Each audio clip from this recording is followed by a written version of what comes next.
रीना एक मध्यम परिवार की लड़की थी, लेकिन उसकी भाभी शिवानी एक बड़े घर की बेटी।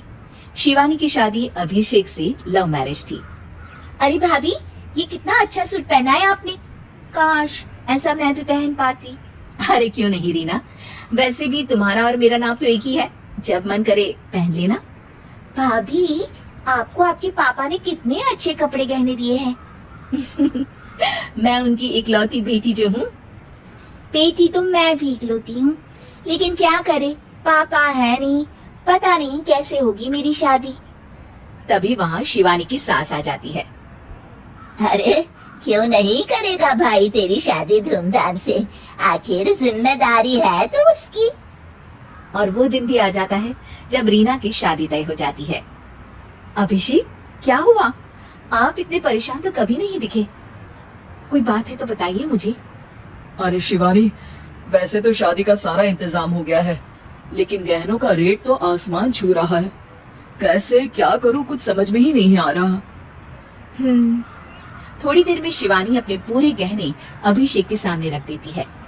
ये लीजिए, गहनों का इंतजाम भी हो गया। अरे नहीं नहीं शिवानी, मैं ये गहने किसी हालत में भी नहीं ले सकता। ये तुम्हारे पिता ने तुम्हें दिया था, और तुम हो कि। तभी वहाँ सास आ जाती है। अरे तो क्या हुआ, इसकी तो हो गई ना शादी, अब किसे दिखाने हैं इसने गहने।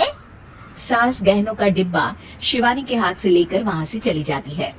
रीना की शादी धूमधाम से होती है और अब वो बड़े घर की बहू बन जाती है। वहीं रीना की शादी के बाद शिवानी और अभिषेक उसकी शादी के कर्जों से डूब जाते हैं। मैं सोच रही हूँ नौकरी करनी शुरू कर दूं। वैसे भी पढ़ी लिखी हूँ, आपकी थोड़ी मदद भी हो जाएगी।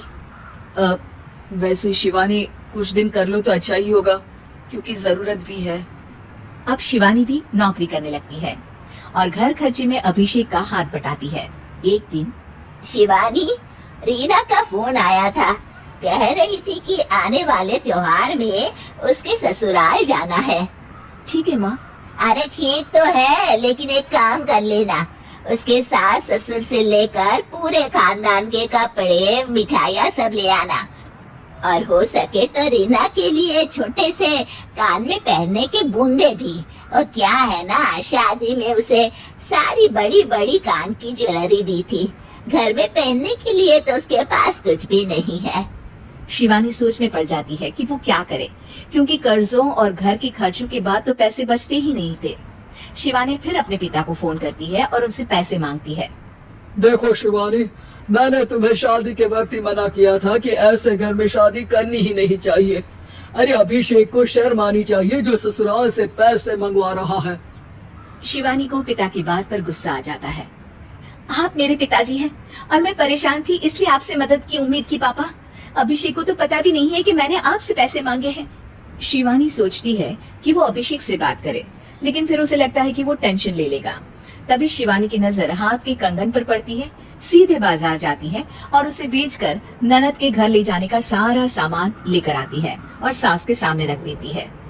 हाँ ठीक है, लेकिन फल थोड़े और अच्छी क्वालिटी के होने चाहिए थे। शिवानी कुछ नहीं कहती, वहाँ से चली जाती है। एक दिन शिवानी, रीना का फोन आया था, बहुत रो रही थी।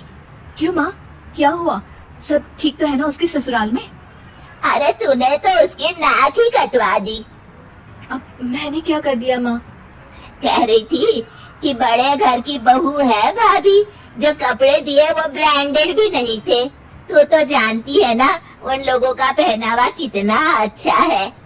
तू तो मेरी बेटी का भला कभी सोचती नहीं।